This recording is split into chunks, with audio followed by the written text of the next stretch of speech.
Hey guys, I'm back with this Vevor 10K weld position table. I'm gonna do a short weld on it, and I got the pipe in the 4-inch chuck I installed on it. It had a 2.5-inch chuck, so let's give her a little try. I'm gonna do a demonstration with it. So here we go.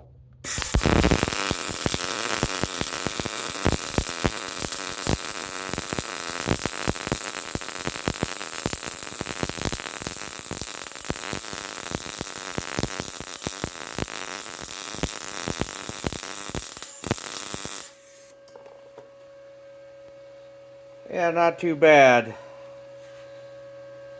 I could speed it up probably a little bit, but let's get this camera here.